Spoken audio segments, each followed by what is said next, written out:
My perspective, when I look at my own life and when I look at what it is that I want in my future, a lot of times I'm kind of automatically, and I probably in a very prescriptive way, I'm looking to the material things.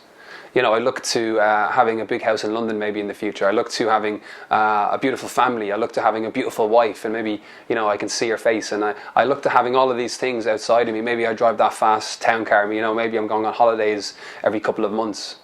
I believe that that's part of my conditioning. I believe that that's part of my programming, to automatically look to the things outside of me that will make me happy in the future.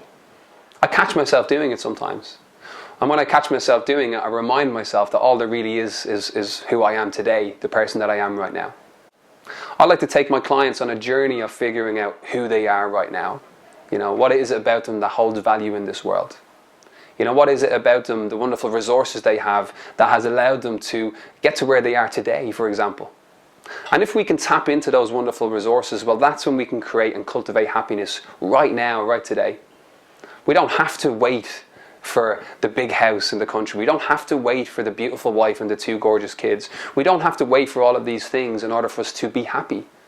It's like we're living on a promise of something in the future that will make us feel happy. What happens when we get closer to that promise? Well, anxiety builds. You know, we live on an anxiety based on something that could happen in the future, or all of a sudden something that may not happen.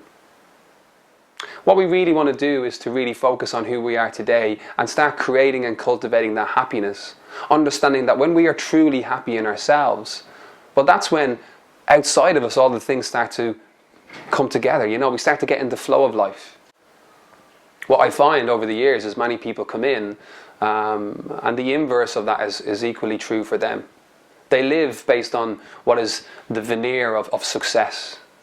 You know, and it is just a veneer. It's based on the idea that something outside of them will make them feel really happy, will make them feel truly happy.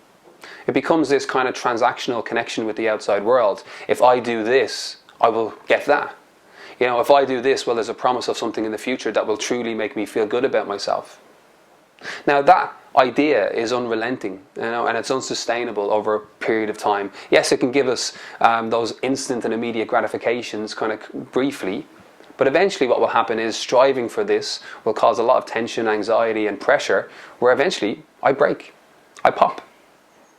And when I break and pop, what do? I feel guilty and ashamed, and I find all the evidence in the world to prove that in fact I'm not doing it right, or maybe I'm not good enough in some way.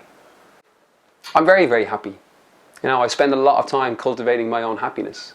I believe that that's my number one objective every single day. I wake up in the morning and remind myself every single day that that's my goal. Because I know that when I'm truly happy and when I feel good about myself and when I'm having fun in situations, well, I know that the byproduct of that is I can connect with my clients in a very meaningful way, you know, and take them further on their journey. You know, I can communicate with my partner in a very fun and appropriate way, you know, to allow myself to feel connected with somebody.